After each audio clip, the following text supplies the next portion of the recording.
Estamos hablando de Hidroituango como el proyecto más importante que va a tener Colombia durante todo su desarrollo de ingeniería en el tema eléctrico, y es además la hidroeléctrica más grande en construcción en el mundo en este momento. Un proyecto que nos cuesta cerca de 11 billones de pesos según los estudios financieros, pero que también cuando termine puede llegar a costar entre 20 y 25 billones de pesos, dicen los analistas. Un proyecto que ha superado una gran cantidad de obstáculos, pero que también, hay que decir, va a ser de Colombia algo mucho más grande. Con los proyectos hidroeléctricos que actualmente se están realizando en Antioquia, se va a producir cerca del 70% de la energía de Colombia. Quiero también pedirle a la doctora Aura Marleni, como presidente de la corporación, que nos entregue sus palabras, también haciendo la instalación oficial del foro y la presentación de los temas e ítems que trataremos a continuación. Doctora Aura.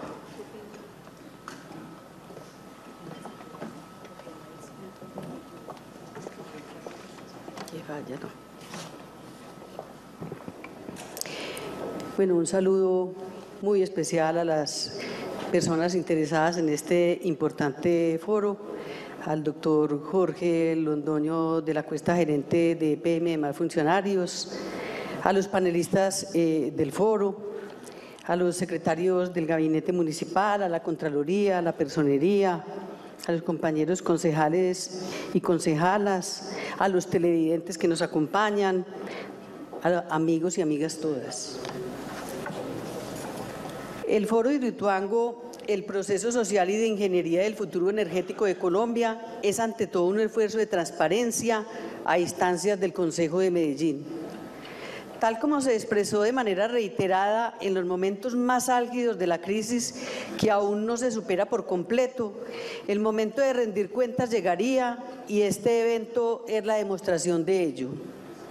La prioridad de Empresas Públicas de Medellín, del Consorcio Constructor, del municipio de Medellín, de la Gobernación de Antioquia y del Gobierno Nacional ha sido en estas últimas semanas salvaguardar las vidas de las poblaciones ribereñas aguas abajo del proyecto y garantizar las condiciones de vida dignas para los damnificados de Puerto Valdivia, así como las comunidades que derivan su sustento de la relación con el río. Llegó el momento de rendir cuentas, pero ello necesita contexto. Este proyecto, que significa una buena parte de la oferta futura de energía eléctrica del país y responsable de las condiciones materiales necesarias para un crecimiento de la economía, no empezó con la crisis. Tiene una historia que se remonta a más de 2 décadas de planificación y a años de preparación y relacionamiento con comunidades en medio de condiciones de orden público y realidad social muy complejas. Permítanme que enfatice en este punto. Es necesario darle raíz histórica a la discusión de un proyecto que tiene una gran afectación ecológica, social y comunitaria, que debe ser reparada y resarcida a las comunidades afectadas, pero que también significa la posibilidad de la expansión sana de la oferta de energía para asegurar el crecimiento del país. Este proyecto afecta a todos y cada uno de los colombianos de manera directa, y es que el tamaño de la oferta energética y la demora de la entrada en operación puede, y es un interrogante, afectar a largo plazo el precio de la energía eléctrica y por lo tanto los intereses de todos los colombianos, reitero, de todos los colombianos. En ese sentido, la planificación del papel del Consejo de Medellín ha sido cuidadoso, en el sentido que en sí misma la corporación contiene la diversidad suficiente para hacer el debate y el funcionamiento de la Comisión Accidental, que le realiza control y le da todas las garantías para solicitar la información. Sin embargo, es necesario que se inicie por construir una mirada lo más completa posible de la historia del proyecto. En la mañana de hoy y en aras de asegurar la mayor difusión posible, los medios de comunicación están presentes para revisar cómo fue el proceso de licitación y de adjudicación del proyecto, los principales hitos de la etapa constructiva, la descripción detallada de la contingencia, la situación de la atención a los damnificados y los planes para su atención y, por supuesto, el devenir del proyecto y las comunidades una vez se recupere el control. Las mejoras de las condiciones climáticas son evidentes y la posibilidad de retomar el control completo del proyecto inmejorable. El hecho que no se hayan perdido vidas en la contingencia es una noticia positiva en medio del tamaño del reto, pero sobre todo este Consejo ha centrado buena parte de su atención en exigir con vehemencia a Empresas Públicas de Medellín un trato digno a las comunidades afectadas, así como total apertura en siempre dar la información adecuada y en forma transparente, entregar información a la ciudadanía. El Consejo de Medellín tiene la determinación para asegurar que los ciudadanos de Colombia, Antioquia y Medellín tengan información. Esta presidencia ha brindado todas las garantías para el ejercicio del control político. Se ha creado, como ya dije, una comisión accidental para hacer control detallado. Se ha solicitado a Empresas Públicas de Medellín apoyar con recursos y provisión rápida de información las solicitudes de los corporados y se ha convocado a la Personería de Medellín y a la Contraloría de Medellín para crear un equipo conjunto que permita emprender el ejercicio de control técnico más grande de la historia de la ciudad. Este es un proyecto que desde Antioquia afecta a toda Colombia. Por ello, este es el marco propicio para entender las raíces del proyecto, el tamaño del mismo y la afectación económica y social que tendría su demora para el bienestar del país, así como el potencial de las consecuencias en caso de no poder restablecer el control.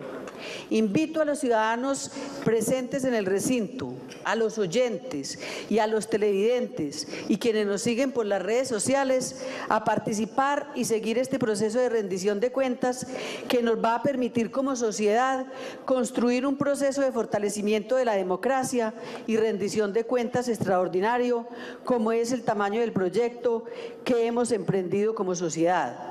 Bienvenidos todos a este importante foro. Muchas gracias.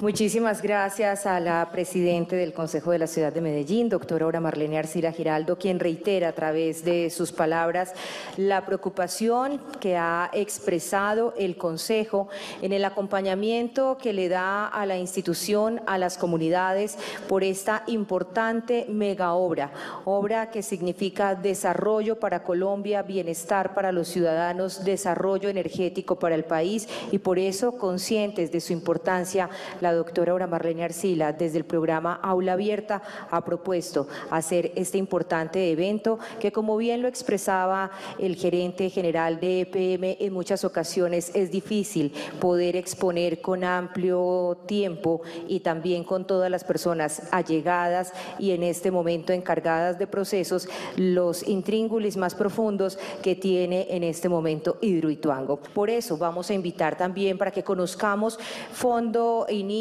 y comienzo de este proceso, su génesis, con el doctor Gabriel Jaime Velázquez Restrepo, gerente jurídico de EPM, abogado con especialización en Derecho Administrativo y Procesal, quien actualmente se desempeña como, repito, gerente jurídico del Grupo EPM y ex jefe jurídico de Empresas Varias, docente académico y quien nos va a explicar cómo ha sido el proceso de adjudicación del proyecto Ituango. Doctor Gabriel Jaime Velázquez Restrepo, bienvenido. El primer punto que habíamos pensado para tratar de ilustrar mejor el tema de Hidroituango y su proyecto parte de un hecho histórico bastante representativo y es el que tiene que ver con el proceso de selección del contratista. Para abordar este tema se nos ha parecido conveniente explicar fundamentalmente tres grandes ideas. ¿Cuál es el marco jurídico que rigió el proceso de selección del contratista? ¿Cuáles son las características de ese proceso de selección? Y finalmente, ¿cuáles son las razones por las cuales el contratista actual, el consorcio CCC Ituango es el beneficiario y ejecutor de la obra. Comencemos por el principio. ¿Cuál es el marco normativo aplicable a este proceso de selección?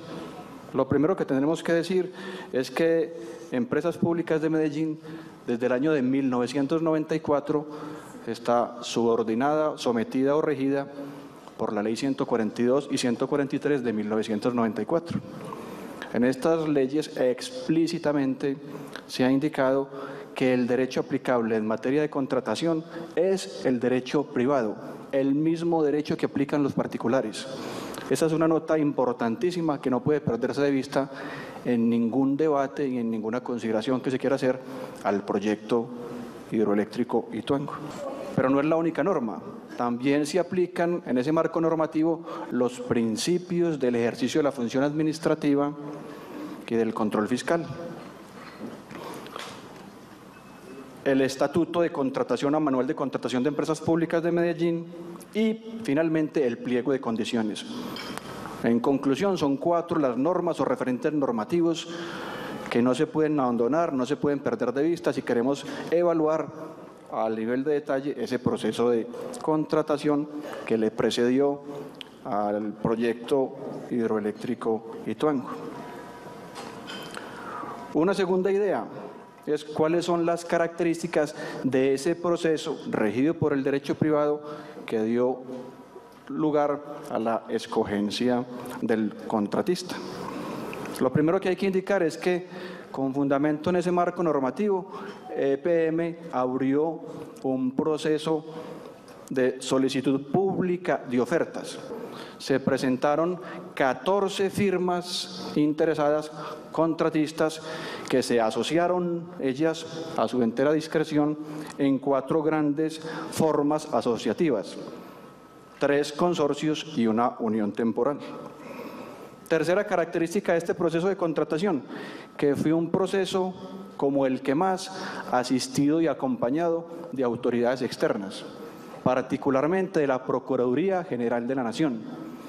A solicitud de los interesados en el proceso, habida cuenta de la complejidad, de la trascendencia que tenía el proceso de contratación, la Procuraduría General de la Nación designó 2 funcionarios que acompañaron de manera permanente la discusión, la evaluación y la adjudicación del proceso. Esto quiere decir, en términos de quien habla, que hubo una garantía de moralidad y legalidad que blindaron la transparencia del proyecto. Tercera característica de este proceso, y es que no solo la Procuraduría General de la Nación, sino también otras autoridades han acompañado antes, durante y después el proceso de contratación. Me estoy refiriendo particularmente a la instancia judicial. Me refiero particularmente a 2 acciones de tutela que los interesados en ejercicio de su derecho a contradicción presentaron durante la etapa de evaluación de las ofertas. A consideración de estos jueces que intervinieron en las acciones de tutela, el proceso mereció solo una corrección durante su trámite, y es que se permitiera que todos los oferentes durante ese proceso de evaluación, repito, tuvieran acceso desde el momento mismo de la evaluación y no después, como estaba previsto en el proceso, a conocer todas las ofertas y documentos de los oferentes o proponentes que participaban en el proceso. Y una segunda acción de tutela en la que se acusaba una modificación a última hora o extemporánea de una de las condiciones de participación del proceso, en la que ese juez de tutela, en contravía de lo que decía alguno de los interesados, reconoció explícitamente que EPM había expedido esa adenda aclaratoria en término conforme lo tenía establecido sus pliegos de condiciones y que a su juicio, lo dijo el juez de tutela de la respectiva instancia, él no veía la violación de ningún derecho fundamental que restringiera la participación de los oferentes. ¿Por qué finalmente se adjudicó el contrato al consorcio CCC Ituango? Habría que indicar varias razones. La primera de ellas, porque el contratista superó, cumplió, acreditó todos y cada uno de los requisitos exigidos en el pliego de condiciones y en la legislación vigente. Fundamentalmente, acreditó la idoneidad que tenía para ser un ejecutor de una obra de estas dimensiones conforme la experiencia requerida, los indicadores financieros y los indicadores de cumplimiento previos de contratos anteriores. Segunda razón, porque fue el oferente que obtuvo el mayor puntaje de acuerdo con los factores de ponderación que tenía previstos el pliego, que recuerdo indicaban fundamentalmente dos: el precio y el cumplimiento de contratos anteriores.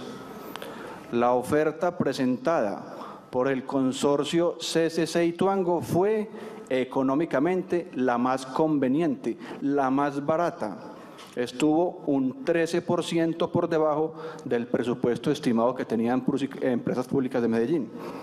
Y una tercera razón es que la oferta presentada por este consorcio superó, aclaró suficientemente las objeciones que los oferentes de otras propuestas que se radicaron en el proceso de contratación e hicieron durante el trámite y evaluación de las ofertas. Lo que se quería certificar era que la experiencia de quien fuera a ejecutar una obra de tanta complejidad fuera real, material y adquirida directamente por su empresa. Esta adenda, en su momento, que se trató de desnaturalizar, de descontextualizar, fue objeto, como ya lo dije al comienzo, de una acción de tutela donde el juez de tutela ratificó la posición que les estoy contando de Empresas Públicas de Medellín. Una segunda objeción que se presentó en contra del proceso, también que perseguía que el proceso fuera declarado desierto o nulo, hacía relación con la inclusión que se hizo desde los pliegos, es decir, desde el origen mismo del proceso en el año 2011, de un factor discrecional de ponderación de las ofertas. ¿Qué significaba este factor discrecional de ponderación de las ofertas? Que el proceso advertía que EPM quería conocer de sus oferentes, además de su oferta económica y técnica para la ejecución del proyecto, una oferta de financiación del proyecto mismo. Y que si esas ofertas que trajeran sus oferentes de financiación del proyecto eran no solo firmes, ofertas de financiación firme, sino además, conveniente económicamente, se harían objeto de ponderación para la adjudicación y selección del contratista. Entonces, haciendo respetar la condición del pliego de condiciones, Empresas Públicas de Medellín valoró las ofertas conforme lo había advertido expresamente en los pliegos, con fundamento en dos criterios eminentemente objetivos, exclusivamente objetivos: el menor precio y el mejor cumplimiento previo de las ofertas. Y una tercera objeción que en su momento se hizo en contra del proceso y su ilegalidad tenía que ver con la dificultad que había establecido los pliegos para que los oferentes pudieran conocer la información de las otras propuestas que competían en el proceso. Efectivamente, los pliegos, con fundamento en una norma que existía al interior de la organización 2 años antes de que se abriera el proceso, había catalogado que la información de este tipo de procesos de carácter estratégico era una información que permanecía con carácter reservado o confidencial hasta tanto la empresa adjudicara el contrato. Es decir, no por todo el tiempo, ni por siempre, sino solo para evitarnos la intervención inconveniente o inadecuada que durante la fase de evaluación y adjudicación de las propuestas hacen naturalmente oferentes, interesados, autoridades, etcétera, que muchas veces pueden perturbar el criterio sano e independiente de un comité de evaluación de la empresa. O sea que todos los oferentes tuvieron la información que quisieron tener acceso a ella durante la evaluación del proceso y antes, en todo caso, de su adjudicación.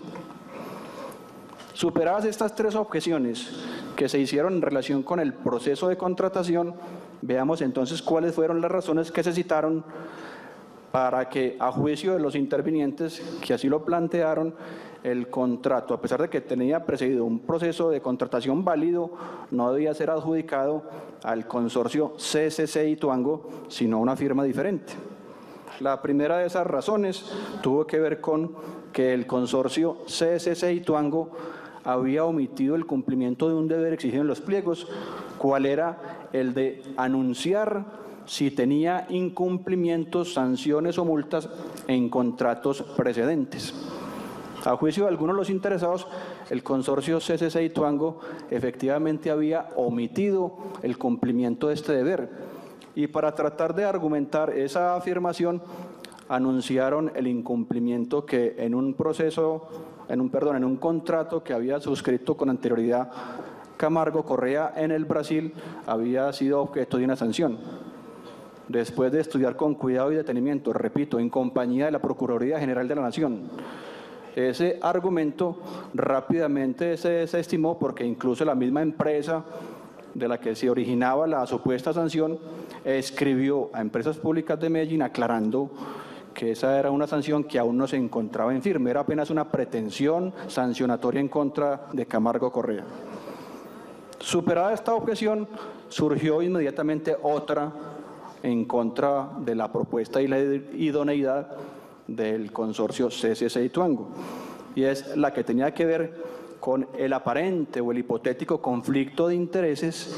La principal razón por la que no se consideró ese conflicto de intereses es por una razón eminentemente temporoespacial, y es que el señor Jairo Hoyos dejó de ser miembro de la Junta Directiva de Coninsa Ramón H.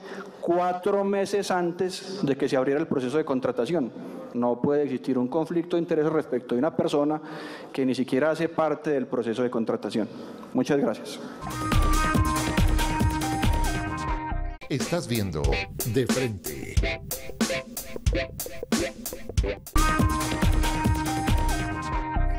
Queremos invitar a Ana Milena Joya Camacho. Ella es ingeniera civil, especialista en medio ambiente y en gerencia de proyectos. Se ha desempeñado como secretaria de Medio Ambiente del municipio de Medellín, subdirectora ambiental del área metropolitana del Valle de Aburrá y como consultora ambiental en corporaciones autónomas regionales de Antioquia en temas de ordenamiento ambiental, manejo integral del recurso hídrico y áreas protegidas. Actualmente es la gerente ambiental de proyectos e ingenierías de EPM, donde lidera la gestión ambiental y social de proyectos de servicios públicos de energía, agua y saneamiento. Y ella, como gerente ambiental en esta área del grupo EPM, nos va a hablar acerca de la atención de los afectados por la contingencia. Ana Milena Joya Camacho, muy buenos días y bienvenida. Muchas gracias por la invitación. Para mí, desde lo personal, ha sido incluso toda una experiencia atender el tema social de ayuda humanitaria y de gestión de riesgo en el proyecto hidroeléctrico Ituango. Desde el 12 de mayo, que se generó una emergencia real, porque antes de esa fecha todos los temas eran en términos de gestión de riesgo, señales de algunas variaciones que ya ha explicado nuestro gerente y varios de las personas que me antecedieron. Estas señales hicieron que se activara desde el 7 de mayo el Sistema Nacional Ambiental de Gestión de Riesgos, que coordina la Unidad Nacional en cabeza del doctor Carlos Iván Márquez. ¿Qué significa que se active un sistema? Cada municipio, por ley 1523, el departamento, las empresas y todas las dependencias del orden nacional, tenemos unas obligaciones en la ley 1523 asociados a la atención de cualquier tipo de emergencia. En ese orden de ideas, EPM, en el ejercicio responsable desde su plan de contingencia y emergencia del proyecto, que fue nuestra hoja de ruta para activar el sistema nacional, lo entregó a ellos para que lideraran y coordinaran, como es su función, todo lo que tiene que ver con la atención de una emergencia y contingencia de esta magnitud. En ese orden de ideas, desde el 7 se hace una reunión a nivel nacional, donde participan todas las entidades del sistema para darle un seguimiento a todas las variables que se manejaban y se manejan todavía hoy en la contingencia de EPM, en el proyecto Ituango. El 12 de mayo que es una fecha que quiero recordar, y porque en los hitos del manejo de la contingencia es una fecha que tenemos muy en cuenta, es cuando realmente se materializa un riesgo de los que se tenían contemplados dentro del plan y se da un manejo oportuno de esta emergencia. La única emergencia en términos de riesgo que se presentaron fue la inundación de 6.000 metros cúbicos del día 12 de mayo, donde se afectaron alrededor de 235 familias, unas de manera total su vivienda, otras de manera parcial, y una institución educativa y parte del hospital.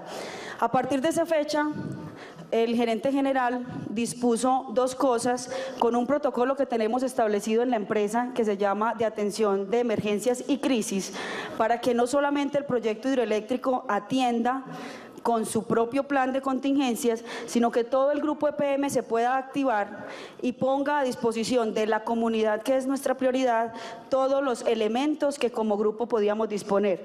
En ese momento se disponen de dos cuentas especiales, una cuenta especial para la contingencia del orden de 50.000 millones de pesos y una cuenta especial para atender la emergencia del orden de 10.000 millones de pesos. Y desde ese día se tiene un ejercicio adicional, que es la participación en algunos momentos hasta de 3 veces al día, de algo que se llama en gestión de riesgos, que se llama puesto de mando unificado. Estos puestos de mando unificado se tienen en cada municipio, donde había un funcionario de empresas públicas en cada uno de ellos, atendiendo directamente las necesidades de ayuda humanitaria, que son las que se tienen totalmente normalizadas en gestión de riesgo a nivel nacional. Todo, hasta cómo es el tipo de mercado que uno debe entregar por ayuda humanitaria, se tiene estandarizado con normas internacionales.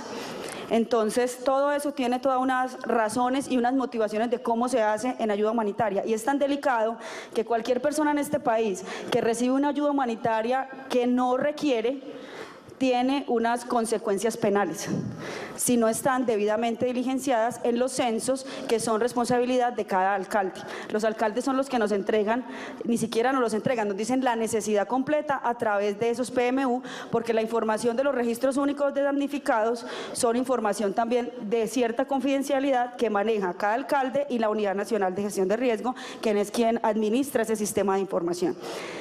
En estos PMU también se generaban toda esa lista de necesidades para activar otro tipo de entidades, no solamente a EPM, sino entidades como la Fuerza Pública, entidades como el DAPAR, entidades que hace parte del sistema, otras dependencias de la misma gobernación.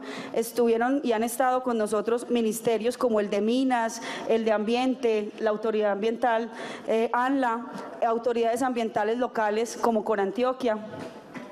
Y todos ellos que hacemos parte del sistema canalizábamos todas estas necesidades, nos las entregaban al puesto de mando unificado en el que participamos con el gobierno nacional, acá en Medellín, y en el proyecto hidroeléctrico Ituango, que es de donde sale toda la información técnica para ir revisando el estado y si se requiere un posible cambio de alertas por gestión de riesgo.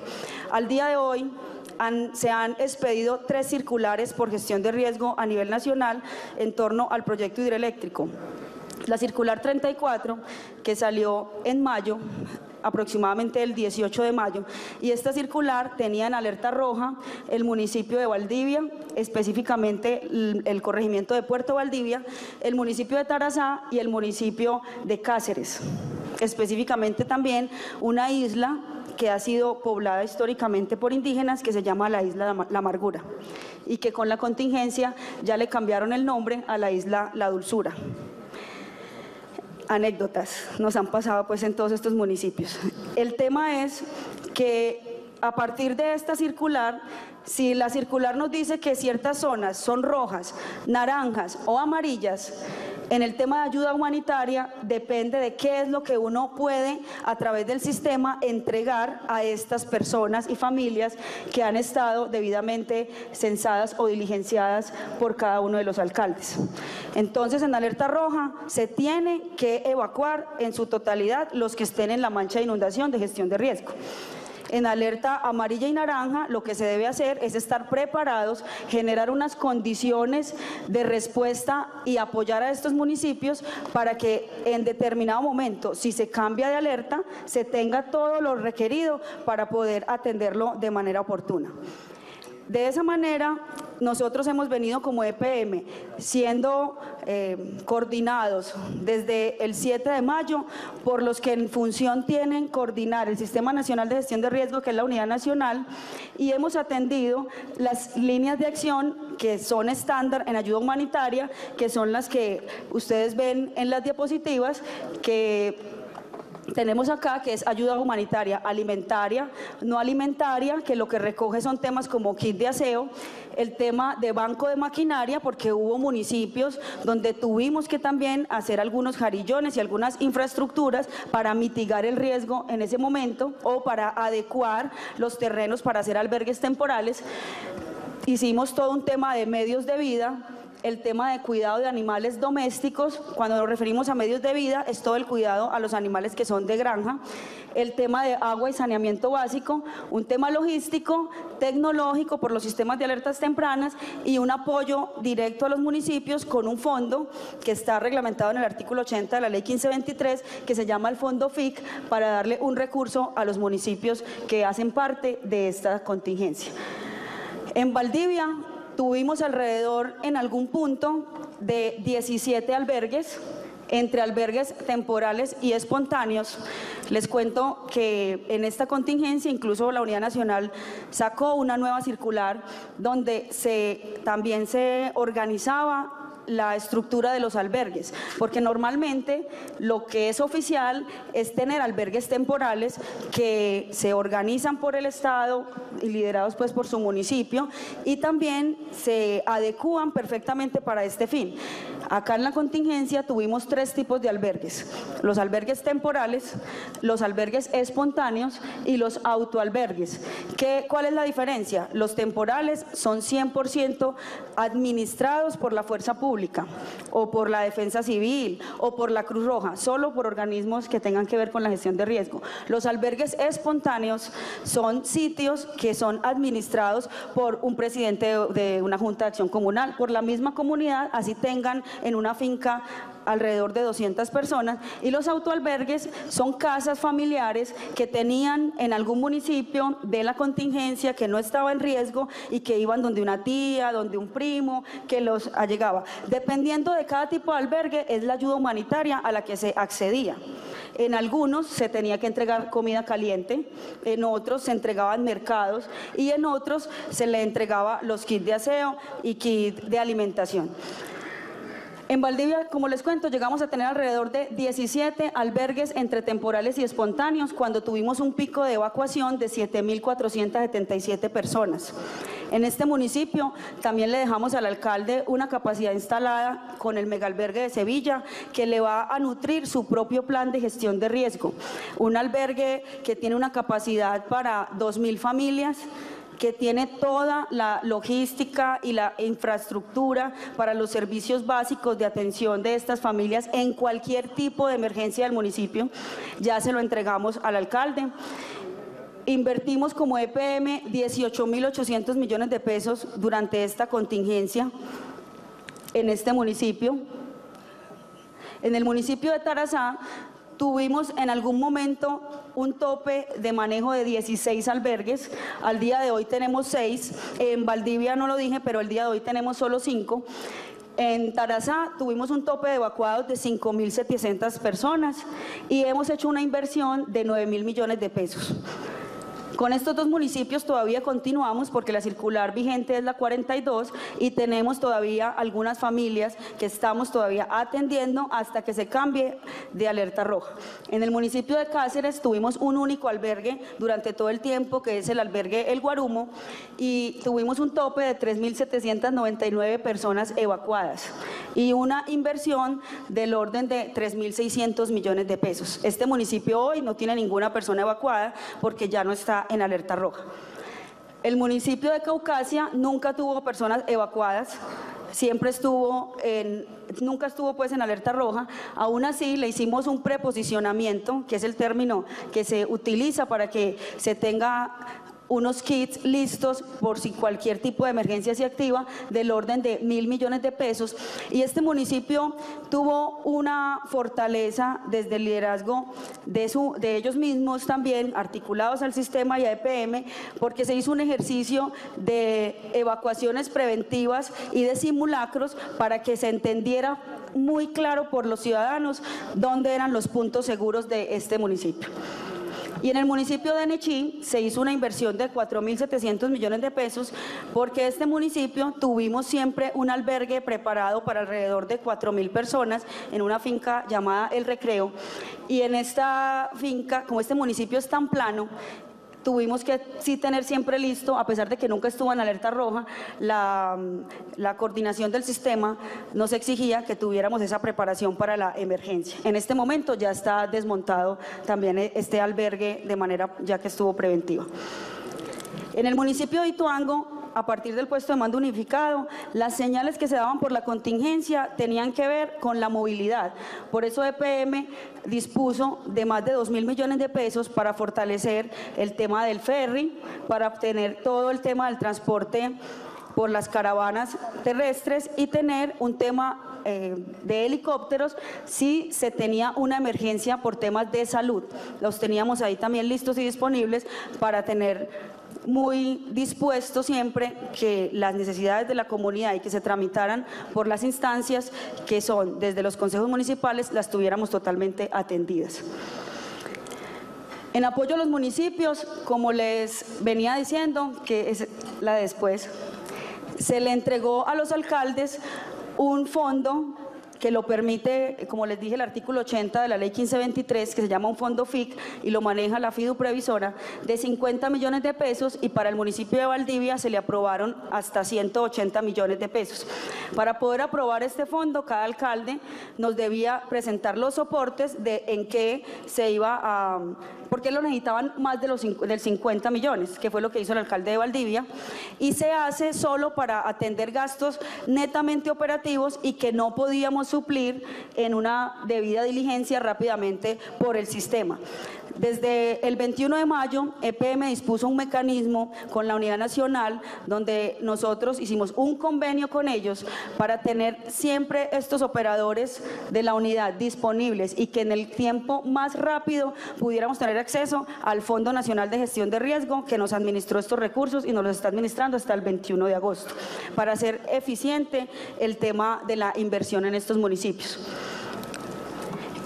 Con respecto a las afectaciones del 12 de mayo, que son 74 viviendas siniestradas completamente y 161 con algún grado de afectación, se está surtiendo un proceso ya indemnizatorio por el daño y se tuvo que realizar una caracterización mucho más detallada de estas familias para poder valorar el daño y poder resarcirlo. En este momento se está en este proceso de negociación. Adicionalmente, también se tuvieron unas afectaciones en 6 puentes, de los cuales 2 eran y son pues, del proyecto hidroeléctrico Ituango, y los 4 que son de la comunidad o de su municipio, se están haciendo en este momento todos los estudios desde el proyecto para empezar a repararlos oportunamente. A estas familias del 12 de mayo se les hizo una prioridad en el pago del 1 millón para el municipio de Valdivia, que seguramente muchos de ustedes han oído, y es que para el municipio de Valdivia, que también decretó calamidad pública como municipio y que fue el único que se le materializó un riesgo el 12 de mayo, se activó un programa que nosotros lo llamamos el 1 millón y es que tiene, digamos, dentro del marco legal unas cercanías con un arrendamiento temporal, sino que EPM quiso ir un poco más allá del arrendamiento temporal y se reconoció ahí también en ese 1 millón el número de personas que tiene la familia. Entonces, si tenía 5 personas en la familia, se le reconocía 1.100.000, si tenía más de 5, 1.200.000, si tenía que salir del municipio para buscar un sitio seguro, se le reconocía 100.000 pesos adicionales por el transporte, y se priorizaron las familias del 12 de mayo, que son las que más tiempo tuvieron orden de evacuación. Al día de hoy, EPM ha entregado estas ayudas, incluso a estas familias ya se les ha entregado por segunda vez, porque se deben entregar hasta que puedan estar en un sitio seguro y se baje la alerta. A las del 12 de mayo a 223 familias y a las demás que han estado en albergues, ya al día de ayer la cifra de pagos era de 1.370 familias. Adicionalmente, en gestión de riesgo es muy importante cómo nos preparamos para las emergencias. La mejor cifra que hoy en este esquema preventivo podemos decir por parte de EPM es que en todo este ejercicio tenemos 0 muertos por la emergencia y 0 desaparecidos. En ese orden de ideas conjugan muchas cosas. Una de ellas, la preparación y el conocimiento del riesgo, no solo por parte de las instituciones, sino por parte de la comunidad. Por eso tan importante todo lo que se ha hecho con un contrato que el proyecto tiene hace unos años con la Cruz Roja, donde se han venido preparando los municipios y se han venido instalando sistemas de alertas tempranas.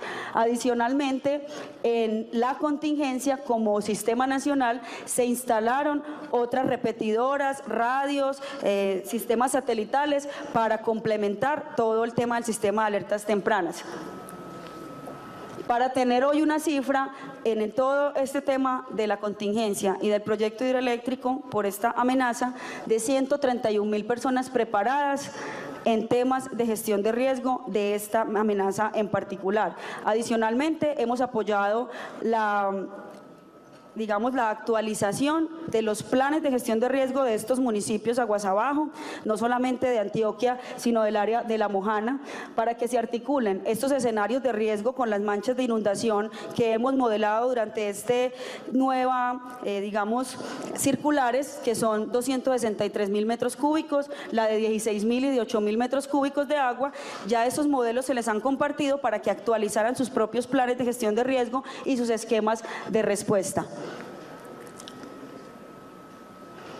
Eso era la información respecto y muy ejecutiva del manejo de la atención de ayuda humanitaria a partir de la emergencia.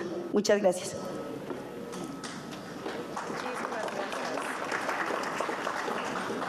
Vamos a citar de nuevo al doctor Luis Fernando Restrepo Vélez, que nos va a explicar en este momento detalles de la contingencia del proyecto, el actual momento que vive la obra y también cuáles serán los pasos a seguir, la viabilidad del mismo de acuerdo al cronograma que se tiene previsto.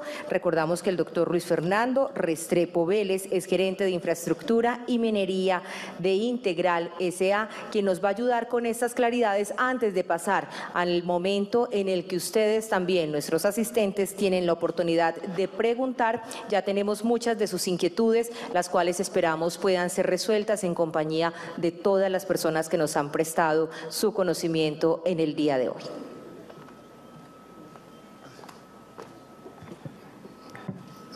Sí, porque realmente nos estaba faltando la descripción de qué pasó y para dónde vamos. Entonces, para poder completar la información. Básicamente, esta es la lista de personas que han estado involucradas en el proyecto. Es importante saberlo, no solamente la empresa diseñadora y la interventora, sino que desde el inicio de la construcción hay un panel de expertos conformados por 3 expertos internacionales, Nelson Pinto, Bayardo Materón y Gabriel Fernández. Pero además se han vinculado otra serie de expertos. Por ejemplo, hay un norteamericano, de hecho es un escocés norteamericano llamado Donald Bruce, experto en un tema de pantallas bentoníticas que ahorita veremos, que hace parte de la solución. Hay un par de ingenieros noruegos de una empresa llamada Multiconsult que están desde el día de ayer en Colombia y hoy están en el proyecto y están encargados de diseñar una técnica llamada lake tapping, también la veremos ahora. Y además nos estuvo acompañando, ustedes saben, salió en medios, una comisión del Cuerpo de Ingenieros de la Armada de los Estados Unidos. Lo cierto es que Empresas Públicas desde el día 1 nos dio la instrucción de vincular a las mejores mentes posibles, la mayor experiencia posible a nivel mundial para ayudar a atender la emergencia. Y así se ha estado haciendo.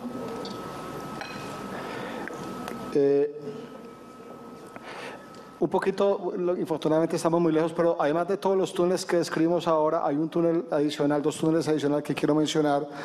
Uno es una llamada descarga intermedia, que es un túnel que está en la elevación 260, que ahorita mencioné que está operativo o está en condiciones de ser utilizado, excepto por un derrumbe de suelo que hay en la entrada, que ya está en proceso de diseñarse cómo se va a remover. Y otro es el túnel vial. Uno para ir a Ituango, cruzar el puente Pescadero sobre el Cauca, pero estaba previsto desde el diseño una vía nueva que cruza el río San Andrés, luego llega a la zona de Chirí, hay el túnel llamado túnel de Chirí, y después llega un túnel vial que entra en el proyecto. Uno entra ese túnel a mano derecha, sigue hacia Puerto Valdivia, o hacia la izquierda, cruza el vertedero, la presa y finalmente va a Ituango. Ese túnel es importante porque hace parte de la explicación que vamos a ver a continuación. No puedo saber todavía dónde es que apunto con esto. Muy bien. Ya dijimos que el 28 de abril, sábado, en las horas de la noche, se tapó la galería auxiliar de desviación, seguramente por un desprendimiento de roca al interior. No fue, yo no estoy haciendo el zoom, no fue propiamente en la boca, sino que fue un poquito adelante de esa curva que está marcada. El día 29 se destapó y el día 30 apareció en superficie ese cráter que ya mencionamos ahora y que es bastante llamativo y que por supuesto habrá que taparlo, eso no se puede dejar así. El 5 de mayo ocurre un deslizamiento que está marcado en esa zona rosada, y en la foto se ve como un gran deslizamiento. Inicialmente pensamos que había tapado las entradas de las desviaciones, pero después supimos que era un poquito más hacia el sur. En ese mismo sitio donde está la X se formó un segundo sifón. A partir de ese momento, las salidas previstas del proyecto, las salidas de agua, túneles de desviación, galería auxiliar, están completamente tapadas y fue evidente que el agua iba a llegar a la plazoleta de Compuertas y que había dos alternativas únicamente. O permitíamos que el agua ingresara a la casa de máquinas, usamos la casa de máquinas como vertedero, para lo cual no fue diseñado, o dejábamos que el agua llegara a la presa y la sobrepasara con las implicaciones catastróficas que eso puede tener.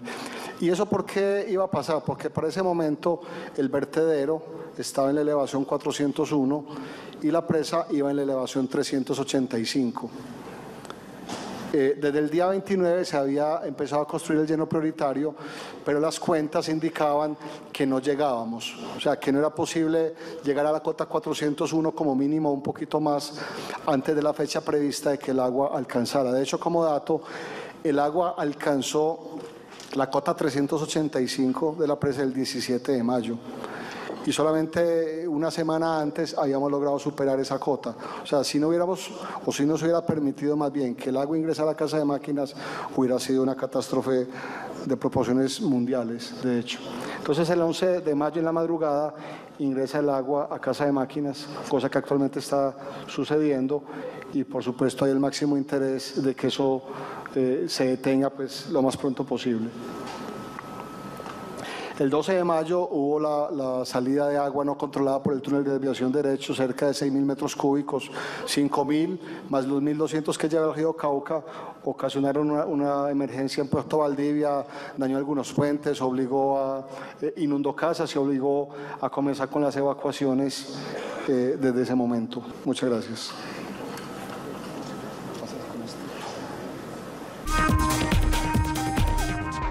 Estás viendo De Frente.